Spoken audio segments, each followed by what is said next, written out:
In this video, I will give you the 4 basic hand sewing stitches: the running stitch, the back stitch, the slip stitch and the blind hem stitch. We'll start with the running stitch. All you need is a thread and needle. You start at the back of the fabric, and here I used a little trick. I used a piece of adhesive tape and made markings on this tape, and then I stuck it to the fabric. So that way it's easier to see where you have to put your needle.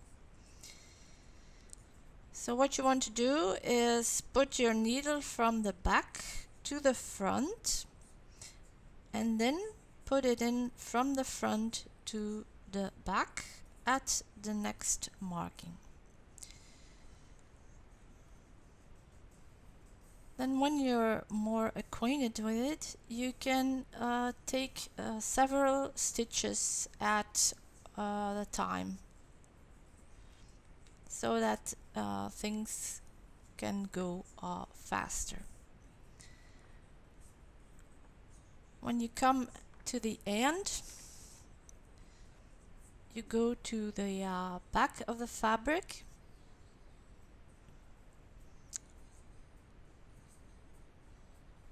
and then all you need to do is tie a knot. The running stitch is often used for basting. This is called the running basting stitch and is meant to hold pieces of fabric together before the final stitch is done with a sewing machine. You don't need to do it very neatly because it will be removed after the final stitching is done. What you can also use the running stitch for is for gathering fabric.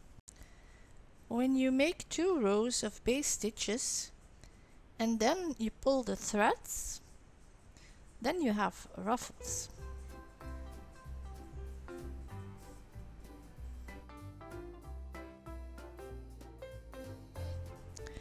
The second stitch is the back stitch. That is an advanced variation on the basic running stitch. There are 2 ways of making this stitch. The first is maybe easier for the left-handed people because you start from the left, and the second method you start from the right, so that's more suitable for the right-handed people. But the idea is the same, is to continually make 1 step back and 2 markings forward along your stitching line. The back stitch is exceptionally solid, durable and flexible for fixing damaged areas of clothes.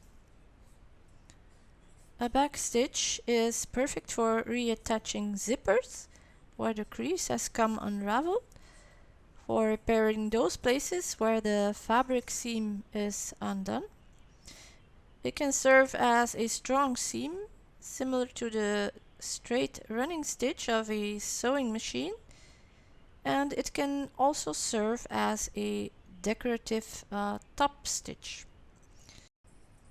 When you come to the end, you take your needle to the back and you make a knot to finish it up.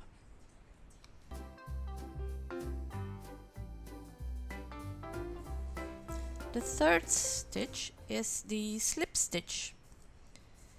The slip stitch won't be visible at the front of your fabric. You come from under the fabric and take a small piece of fabric on your needle and pull it through.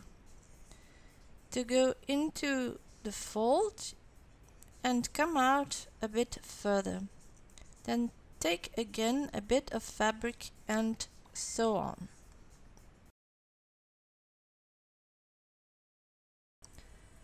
Best is to take invisible thread, then the stitch will practically be invisible. The last one is the blind hem stitch. This is the most popular hand sewing technique. Even you can do blind hem with a machine. Its excellent and fastest way is actually to hem by hand. The stitch is used for sewing two pieces of fabric together whilst making sure that the thread is nearly invisible. These blind stitches hide under folded edges. So first you need to slip the threaded needle inside its folded cloth and then bring out the needle through the folded hem. By using the needle point, you only need to pick up a few threads from the flat fabric. You have to do it against the lower hem. Now put it back into each folded edge. You can repeat this process for the required length of the hem.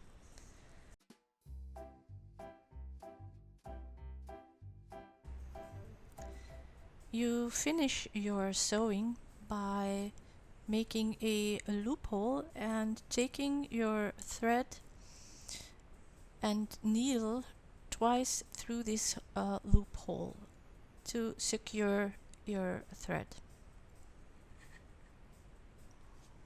And you make sure that you end into the fold, and then you can cut off your thread. And then you see the invisible blind